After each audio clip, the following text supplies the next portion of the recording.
T Smalls, what it do, what it do. What's going on, weatherman? How you doing, sir?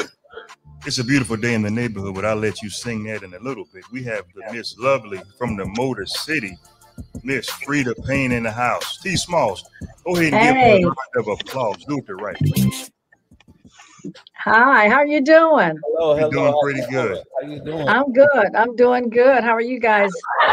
You back east, right? Yeah. We back. T Smalls, don't worry about it. Yeah, we back east all the way in the beautiful state of Florida. Oh, Florida. Oh, you're down on southeast rather. Yeah, southeast, that is. Yes, So it's nice and warm. It's nice and warm and humid down there. Yes, ma'am. Yes, ma'am. Yes, ma'am. T Smalls, show us some love. Man, we talking under the tree. T Smalls, sing her a little song how you do it down southeast. It's a beautiful day in the neighborhood, and we got Miss Freda Payne under the tree with us tonight. It's gonna be good. Hi. One time for your mind, two time for your soul. I am the weatherman, Miss Freda Payne. T Smalls in the house. Welcome to the Let's Talk Under the Tree podcast. We'll be back in 33 seconds. Kingpin Music.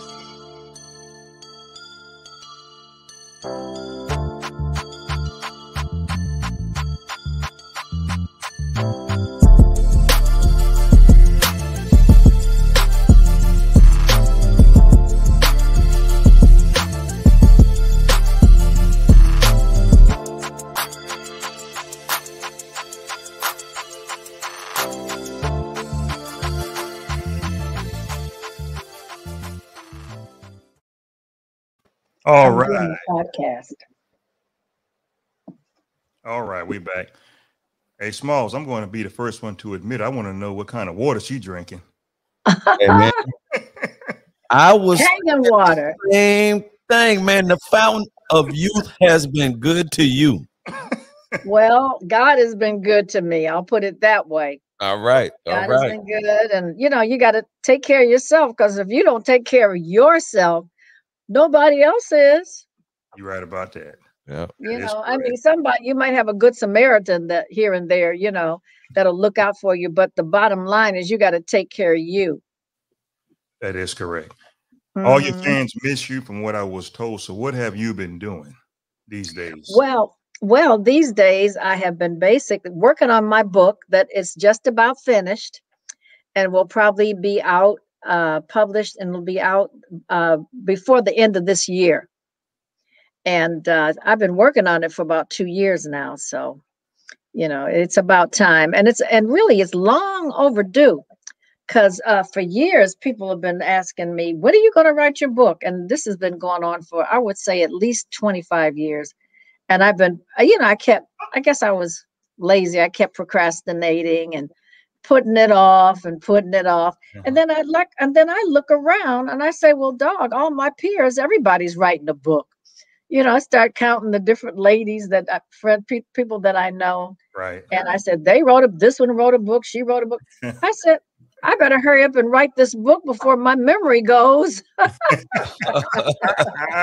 Wow. And I'm not kidding. That's for real. Yeah. Right. You have some comments coming in. Hey, Smalls, what they say? They're going to give her flowers while she's living. Early 70s, around that time, always has been a beautiful woman. You always have been a beautiful woman. Yep. Well, thank you very much. Since I've been grown, that is, because when I was a kid, I think prior to being 12 years old, like when I was a kid back in 7, 8, 9, I was an ugly duckling. Oh wow. Oh man, Yeah, I I was can't. I don't ugly. believe That's And it. then hard I to believe. blossomed. That's hard to And believe. then, yeah, no, but then I blossomed when I became into, puberty and became a teenager. I blossomed. Okay. Yeah, Well, you keep on blossoming. Oh I'm yeah. trying. I'm trying. I Yeah, know people in my age group, everybody's getting knee replacements, hip replacements, and then I just recently had a shoulder replacement, believe it or not. Oh man. Wow. Yeah. yeah. Yeah, but it's all right. A few years ago they couldn't do that. And now they can do that. Remember when they couldn't, there was no such thing as a heart transplant or Right. kidney Yeah. transplant or liver. Now they can do that now because of development and modern technology, and how we've progressed as mankind has increased his knowledge in the medical field. Yeah, all that stuff is possible now. Of course, there's still some things we can't do, but just give it some time. Right. At least that's it's going in the right direction to help people, man. Uh, Yeah. help people survive longer, help people keep up with their health and everything, man. So yeah, that's Hmm. wonderful. Hmm. Right. Let me ask you this: at your age, have you changed your diet a little bit as far as what you eat? Well, yeah, I have really, because there was a time, as you get older, like if you're in your teens, or when I was in my teens, my mother cooked for me a lot, and then I cooked. And my mother was more into like the Southern style of cooking, a lot of pork, uh, Yeah. you know, bacon fat and all that kind of stuff. Yeah. And when she cooked her green, like vegetables, like collard greens, mustard greens, or whatever, she would overcook everything, even cabbage. And I learned the proper way to prepare things in order to not dissipate all the vitamins out of it, cook all the vitamins out of the vegetables when I was in high school and I had home economics. And that's when I learned that you're not supposed to cook cabbage until it's all the green is out of it. You and I actually liked it better. I liked it better Right. when they showed me you can steam it, you can like just cook it just a little bit. Just it's supposed to still be kind of green and maybe not hard or anything like that, but still have some color in it. Right. Hmm. Hey, Smalls, this comment here is really towards me and you. What did they say? So you got it going on. What you know about Freda Payne? A band of gold. Oh yeah, that's a band of gold right there. Yeah, well, Band of Gold was my first big hit record that came out in 1970. And Wow. that was a long time ago now. Yes. So, but it still is being played on some of the oldie but goodie radio stations, and people still recognize it. And when they mention my name, people associate that my name with Freda Payne, Band of Gold. Yeah. So it has definitely left its mark, and it's also been cited as one of the, let's say, one of the top um, songs of the 20th century by the magazine Rolling Stone. Right. That's a Is blessing. that the name of the magazine? Yes, it is. It is. Yep. Okay. Yeah. Yeah, that's a blessing. You're Yeah. also into a little bit of jazz, or a lot of jazz. I'm into a lot of jazz. I was actually, when I was a teenager back in Detroit, where I'm from originally, as a teen, I was 14, 15, 16. I was actually singing around Detroit, but, singing jazz, and I would sing occasionally. I would get booked to sing with this band. It was Jimmy Wilkins. Mhm. And Jimmy Wilkins, he had a big band like Count Basie, Okay. and he would hire me to do certain gigs. I think he'd pay me something like $45, and I would sing 3 or 4 songs, and they would be like standards or whatever. Mm-hmm. And then my first record album, the first record deal I got was on ABC Paramount when I went to New York at the age of 18. And I was like about 19 or 20 when I got that deal. And then they had a jazz subsidiary label called Impulse. And on that label, they had people like John Coltrane and Duke Ellington and Zoot Sims and people like that. And being on Impulse was like being on Blue Note or Verve. Mhm. And that was my first album. And after that, I had another one I did in 1966 on MGM. There was a label called MGM, just like the movie studio. And I did that album. That was kind of middle of the road. Still wasn't R&B yet, but it was like pop, middle of the road. And then after that, that's when I hooked up with Holland Dozier and Holland around 1969. And then in 1970, they released Band of Gold, the beginning of 1970. And the rest was history. And then a year later, after Band of Gold became a big hit, they recorded me on a song called Bring the Boys Home. And that made a big splash. And that was my second gold record, my second big hit. And matter of fact, Bring the Boys Home. If anybody saw Spike Lee's last movie, The Five Bloods. I seen it. Well, Bring the Boys is part of that, underscore is they're playing, in the restaurant when they're all together, when they first, arrive and they're all together. And you can hear it like being played in the background. Yeah. Oh man, that's amazing. And in the jazz, in the jazz set, during the jazz set, I always wanted to learn how to do some scatting. Hey, Smalls, you know how to scat? Man, hey, I can try. Go ahead. Let me hear you scat. Go ahead. You know what? Y'all go ahead.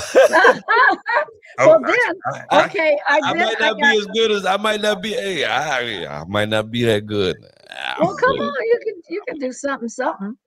I'm good. Y'all got me on that one. I'm gonna try. I don't know what I'm saying, but Azaba. As long as hey.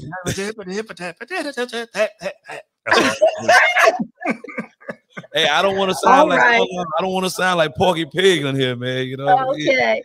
Okay. Well, you know what? You should check it out. You should check out John Hendricks. Mm-hmm.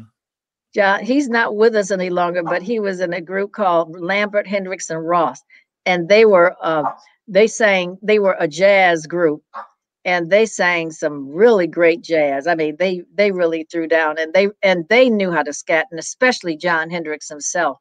As a matter of fact, he co-wrote. I might as well tell you now. I have a new CD. It's an EP. It's out. It's been out a few months now. Mm-hmm. But it's called "Let There Be Love," and I'll put it up here. Yeah, please do. I'm gonna blow you up now, so don't think I'm doing something funny. You ready? So we can see it. Yeah. There we go. See? Oh, that's pretty. It's called "Let There Be Love," and it's all jazz. And you know who I did 4 duets? And you know who I did a duet with? Who? Johnny Mathis. I did a duet with Johnny. I did a duet with Kenny Lattimore, and I know you know Kenny Lattimore. Oh yeah, that's my boy. Yeah. Yeah, I love him. The song we did was "Let There Be Love," and that's the title of the CD is "Let There Be Love," and then I did a duet with Dee Dee Bridgewater. Oh yeah. Yeah, she's bad. She's really good. She's really good. And then I did a duet with Kurt Elling. Wow. So it was Johnny Mathis, Kenny Lattimore, Dee Dee Bridgewater, and Kurt Elling. Now Kurt Elling can really scat. He's a scatting fool.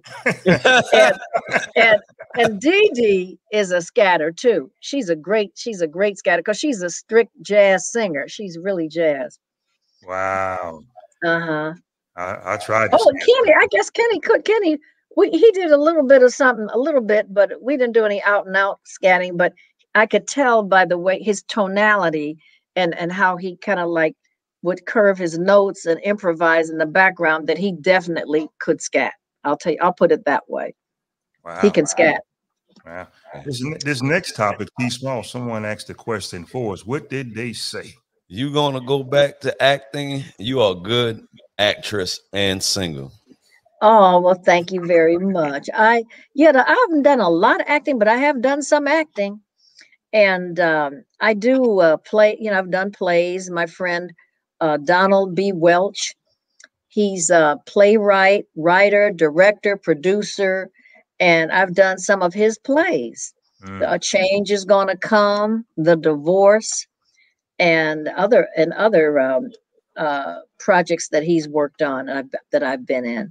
So yes, I will be definitely doing more acting. I did act. I started doing acting in the 70s, and then I did Broadway. I've done Broadway. I've done a lot of what they call legitimate theater. You know, where I've done. I was in Jelly's Last Jam. That was back in the 90s. Yeah, that was in the 90s. Duke Ellington's Sophisticated Ladies. That was also another Broadway hit. I did The Blues in the Night. That's another musical that I've done. I've done actually several companies. When I say I've done certain things, like in Jelly's Last Jam, I did the first and the only national company, and that was a tour that lasted a year, and that was great. And then Duke Ellington's Sophisticated Ladies, I've done 6 different companies over a period of 20 years. You know, including in Europe, Italy and parts of Europe as well, and then in this country. And then The Blues in the Night, I did about 6 companies of Blues in the Night here in LA, the Seattle Repertory Theater, Japan. We did a run in Japan, and oh boy, we here in LA, in Pasadena at the Pasadena Playhouse, and then downtown Los Angeles, the Los Angeles Theater Center. So I've done many companies, of not just one company, but many. And so that's what I do. And then I've recorded, I've recorded so many albums, more than 20 something albums. I did, like the first one was called After the Lights Go Down Low and Much More. That was the Impulse. And then I did an album when I went to Europe, and I was in Stockholm, Sweden. And that was called Freda Payne in Stockholm. Yes. And then I did an album in New York, still in the 60s. And that was called How Do You Say I Don't Love You Anymore? and that was actually, all the arrangements were done by Benny Golson. And Benny Golson is another legendary jazz artist. And then I did it, and then after that, that's when I got my run on with Holland Ocean Holland and their label. They had just left Motown, and they formed their own label in 1968, and that's when I did Band of Gold, and then The Best of Freda Payne, Reaching Out, and Contact. I did Contact, and that album got me nominated for Best Female Vocalist. Wow! And yeah, that was a good one. And also, Band of Gold got a Grammy nomination as well. So I've got 2 Grammy nominations. And then after that, I went to ABC, ABC label here in LA, and I did an album entitled Pain and Pleasure. And then another one called Out of Pain Comes Love. And then I left there, and then Capitol Records signed me. And with Capitol, I did with Stares and Whispers. And then I did Supernatural. And then I did was a Supernatural High. And then my last album on Capitol was entitled Red Hot. And then after that, I did a single on Kama Sutra, and that was called In Motion. And that was produced by Edmund Silvers and Leon Silvers. Wow. And then after that, I signed on a label called Dub Audio, and I did Out of Pain. I did, they recorded me when I had a live show downtown here in LA at the Los Angeles Theater Center in the Tom Bradley Theater. And it was called, they recorded me, and it was called Freda and Friends. It was a concert. was called Freda and Friends. And no, I'm sorry, it was called Live with Freda Payne and Friends. That's what it was, Live with Freda Payne, and in concert. And it was literally almost like a story of my life, you know, put to music. So, and then after that, I did my first Christmas album, my first and my only Christmas album in the 90s, and that was called Christmas with Freda and Friends. Oh, wow. And then, yeah, and I did some duets on that as well. I did a duet with my sister, Scherrie Payne. Scherrie, who also had become a member of the Supremes. Right. She replaced Jean Terrell back in the, you know, back in the 70s, along with Mary Wilson, who hired Scherrie, and Cindy Birdsong. Mm-hmm. And then when Cindy left, a lady by the name of Susie Green came in, and it was Mary Wilson, Susie Green, and Scherrie Payne. And, you know, we just lost Mary Wilson back in February. That broke my heart because we were very, very close friends. And, oh, wow, you know. Yeah, you've been around. I read your bio, and Smalls, guess what I said? I said, well, that's going to take about 3 days to read the rest of this. Oh, man. Yeah, I mean, she done been around a lot of big names, man. And, you know, Quincy Jones, just to name a few. Yeah. The list goes on. Yeah, Quincy and I first met Quincy in New York when I was 18. And then he hired me to work with him with his big band, by the way, another big band. When he had a big band back in the day. And oh God, I've worked with Sammy Davis Jr., Bill Cosby.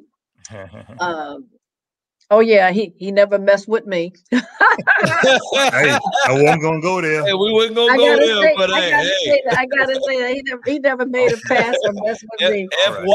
That's all I gotta say. Okay, I got you. Yeah. Out of all your accomplishments and photos that you have taken, this is the #1 right here. I'm getting ready to put it up. This is history. Okay. This is history. Okay. Oh Lord, but I got different ones too. That's one of them. That's just one of them. That's my favorite. How about you, Smalls? Yeah, man. That was right. That was at my house. That was at my house. Jet Magazine was the magazine. Yes. Everybody looked at Jet Magazine. That was the magazine to look at. Yeah, you know what Quincy used to call it? What's that? Back then, he said that Jet Magazine is the Black Dispatch.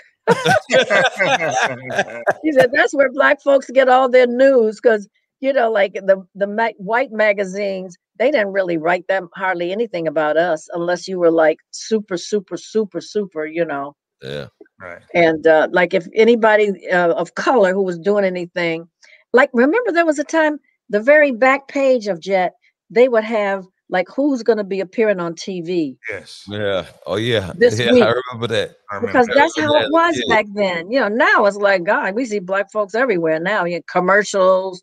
You know, talk shows, Anthony Anderson, you know, Harvey, Steve Harvey, Oprah Winfrey, you know.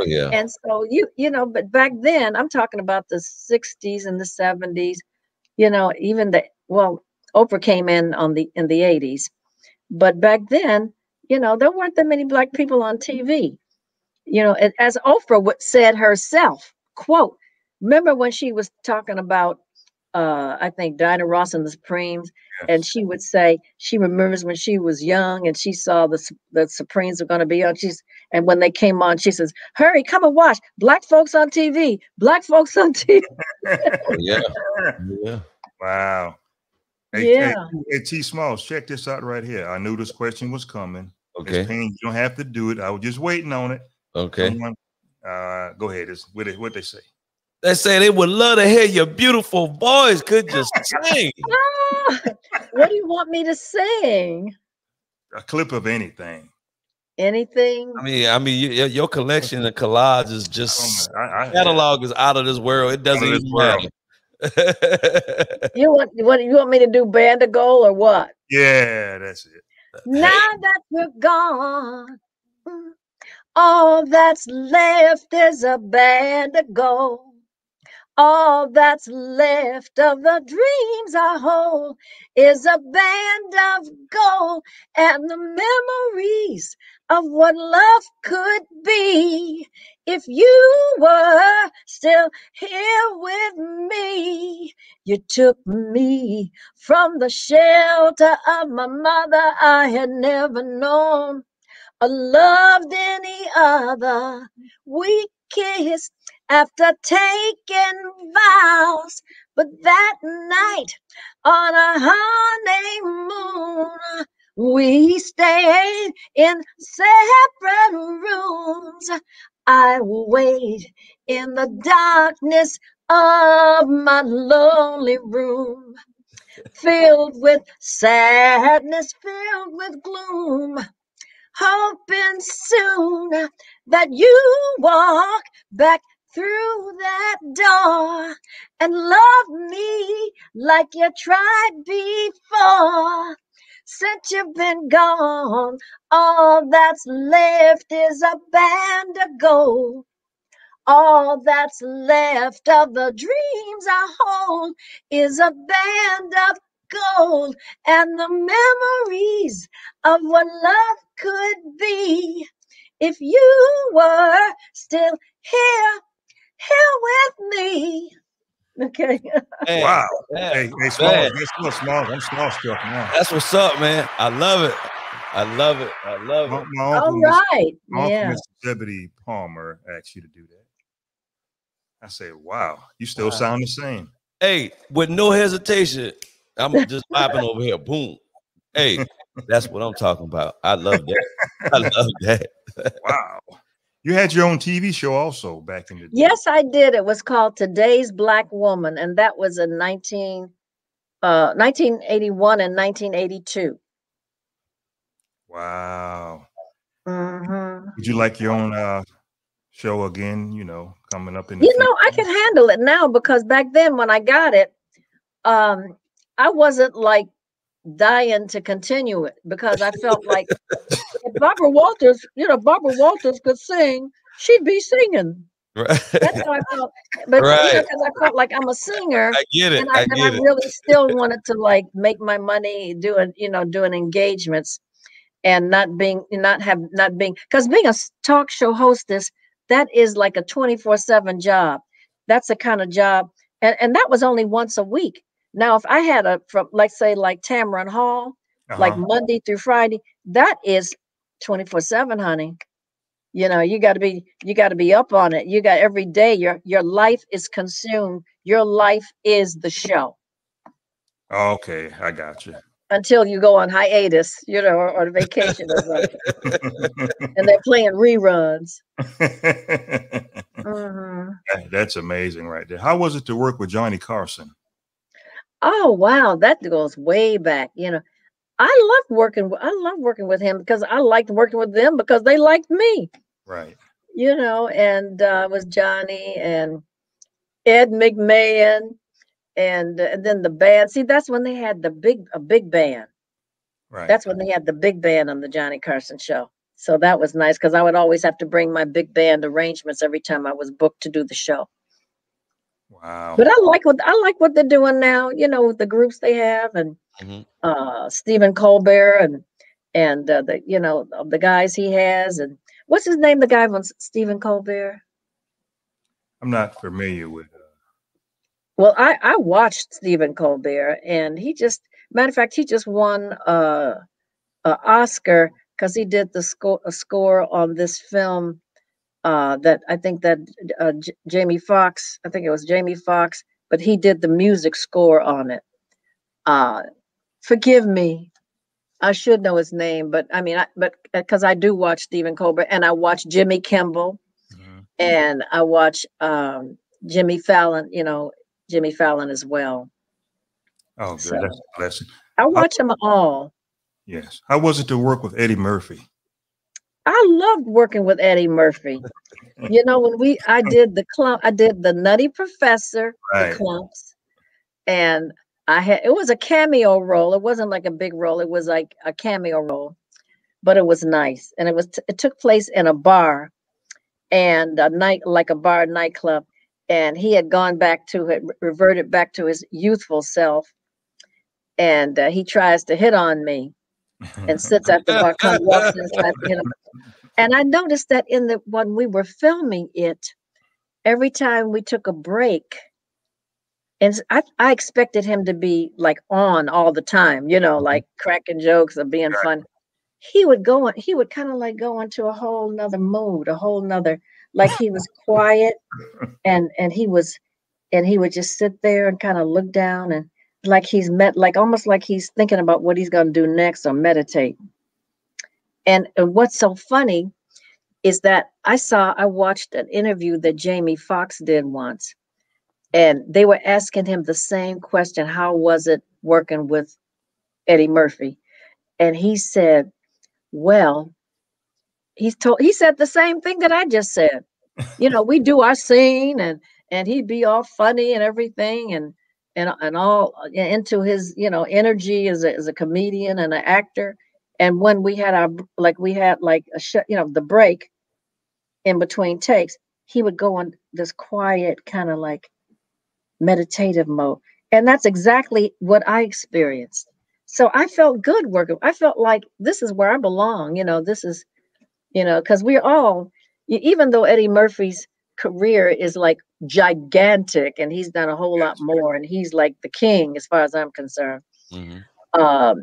We're still all in this game together, and then I am older than him, so it's sort of like I have a little bit of seniority. You're pulling rank, huh? You're pulling all rank. In 2017, you were inducted into the Rhythm and Blues Music Hall of Fame. Congratulations. Thank you. Congratulations. Thank you. Right. Thank you. Well deserved. Well, like you say, give me my flowers while I'm still here. Oh yeah, definitely. Yeah. Definitely. We have a Jazz Fest, T Smalls, as you know, down here in Jax every year. We would like to see you, come down here. Someone needs to reach out to you some kind of way to, that would be great. I would love that. Real big. Right. Jazz. Who are some of the artists you have that are participating? Bonnie, Jane, everybody. It's everybody. Bonnie, oh, good. I forgot the young lady you said you work with. What's her name? You just said it a little. Dee Dee Bridgewater. Dee Dee Bridgewater has been here. A little bit of everybody. Kurt Elling. Yes, he's a straight ahead jazz artist. Straight ahead. Yes. All they got to do is go to my website, FredaPayne.com, and just click on contact, and my agent's contacts are right there. Their phone number, the email, all that stuff is right there. We'll see what we can do for you. You never know. Listen, do it. Do it. I'm giving you permission. Go ahead and do it, because I would love it. I love Florida. I like Florida a lot. Yes. And I've worked Florida. I worked, different places. Down through the years. Yes. Mm-hmm. And around, what has really sustained you? Because you hear of a lot of artists kind of fall off a little bit, but you still here. I'm still here. What has sustained me? Well, I guess, living right, living healthy. Also, I've been, although Father Time and different things happen in your body as you get older. Right. And last year I had a knee replacement in my left knee.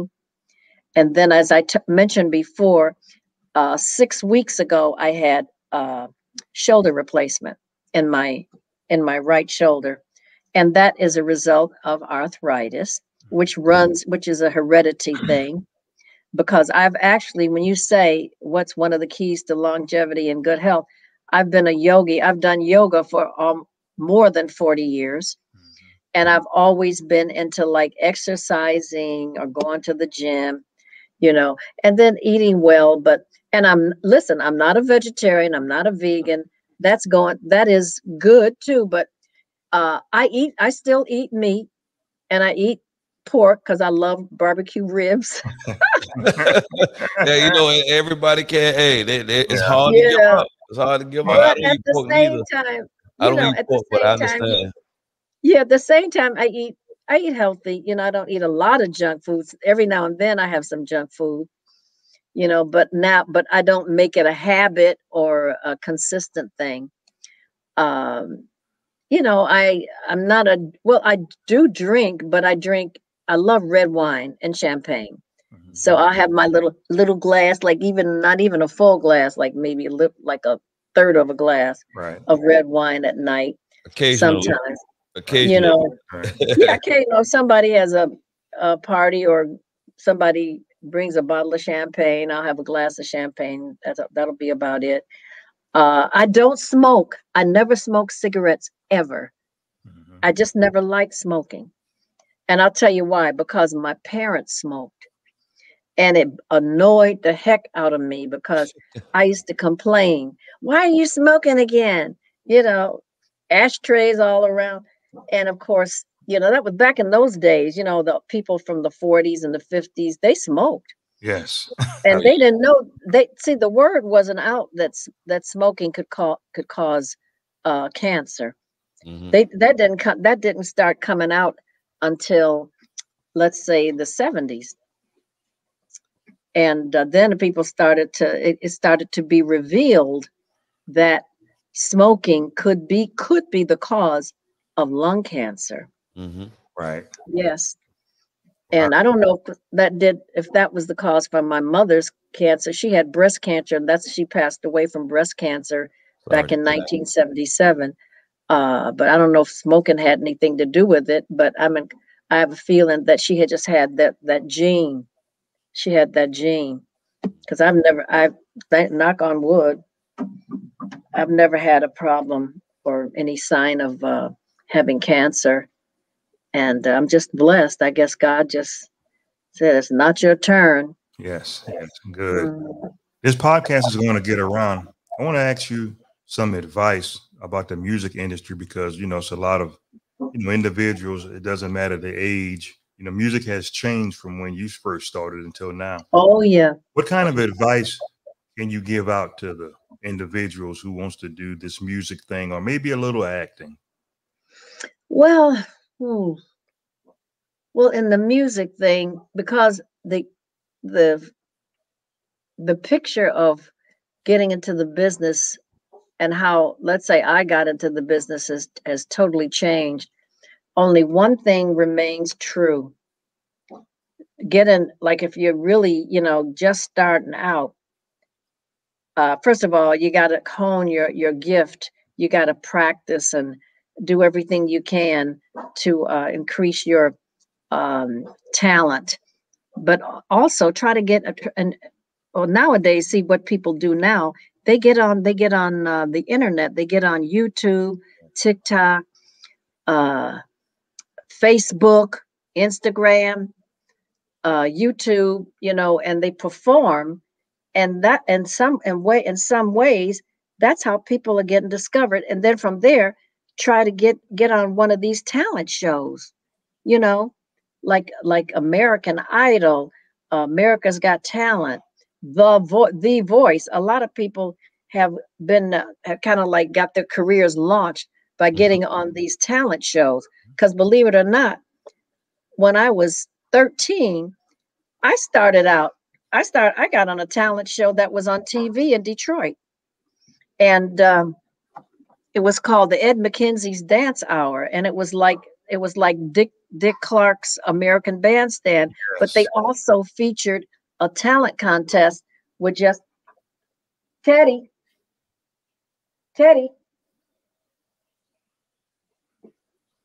That's my dog, Teddy. Okay.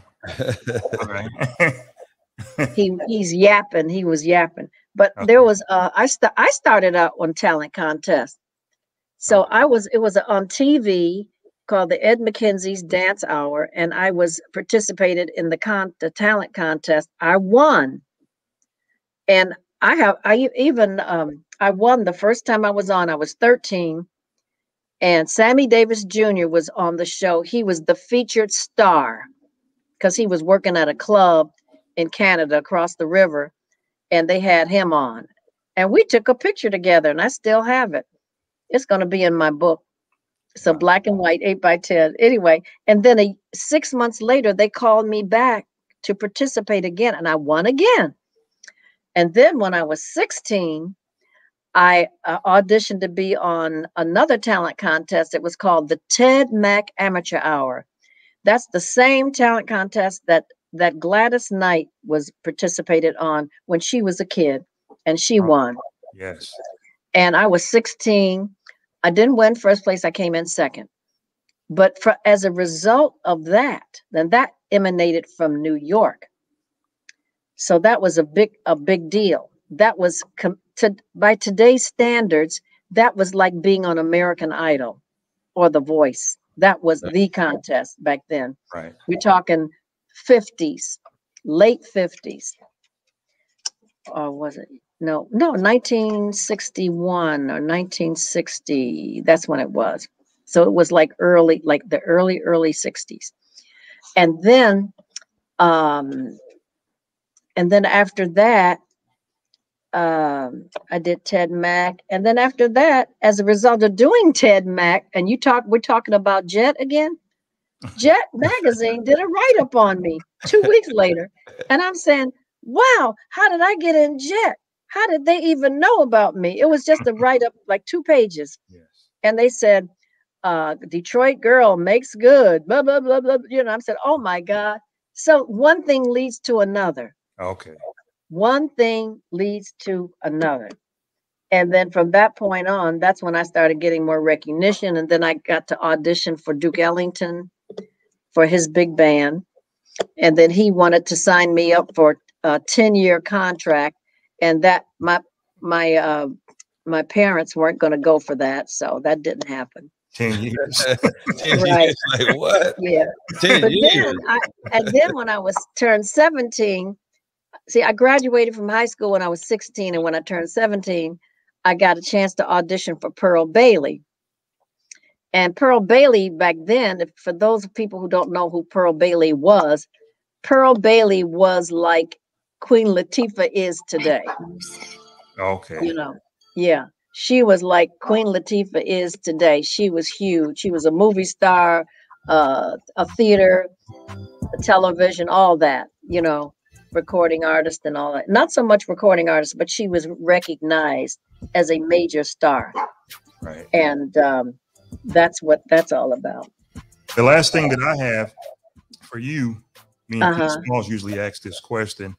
If you could have worked with any artist that's passed away or living that you haven't worked with, that you could say, had that 100% natural raw talent, who would it be? Oh my God. Just give me one. Uh-oh. There are several, but just give me one. I know there's several. Well, I've already worked with a lot of big stars who have passed away. So I'll mention someone. I would like to work with Beyonce. Okay. Even though I could be her mama. That's a good one, no. That's a good one. I know her mother. But but it would be, and the thing is that I wouldn't be able to probably physically do what she does now because of the fact that, my body has changed, and due to certain things like a knee replacement or whatever. And, but I kind of like, I can relate to that she's a child to me. She's a child. She could be my daughter easy.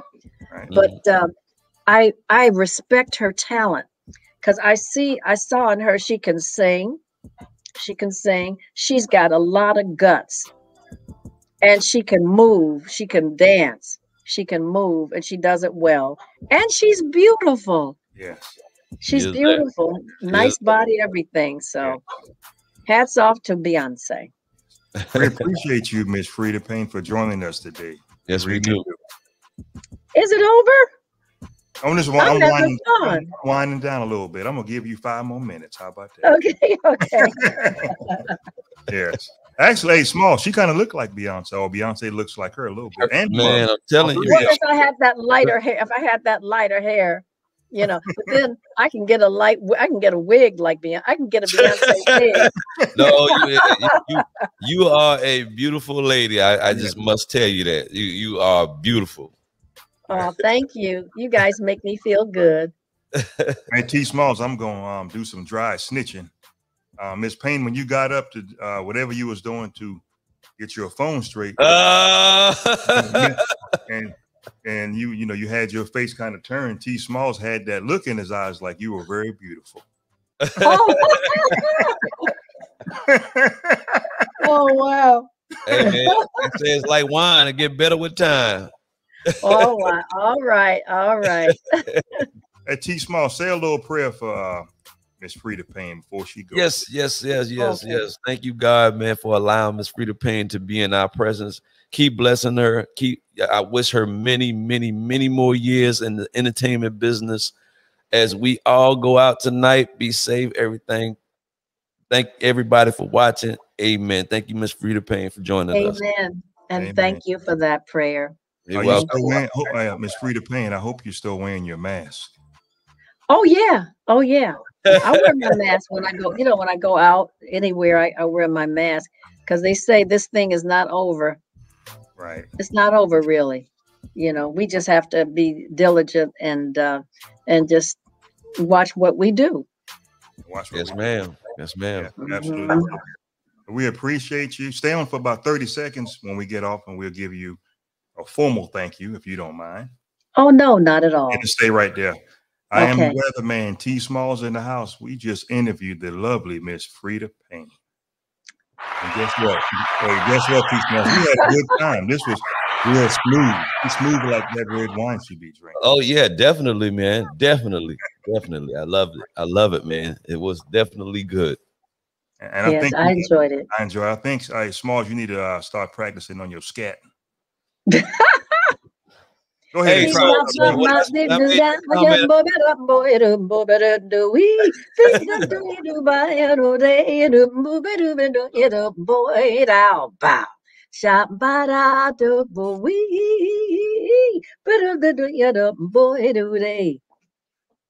Smalls, I don't think you need to do that. Hey, when I made that comment, I do tributes to Ella Fitzgerald, and I've played Ella. That's also I've done the play Ella Fitzgerald, the First Lady of Song.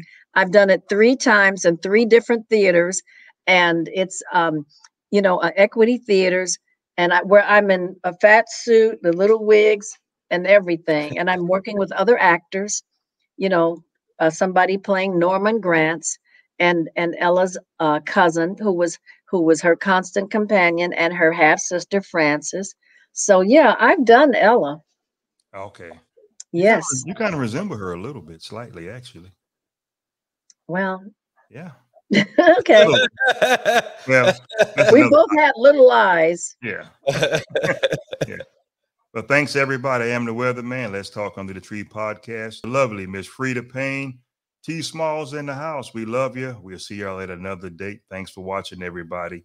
Peace. 1 time for your mind. T Smalls, what they say. 2 times for your soul. Yeah. And we'll see y'all later. Peace out. King Pen Music.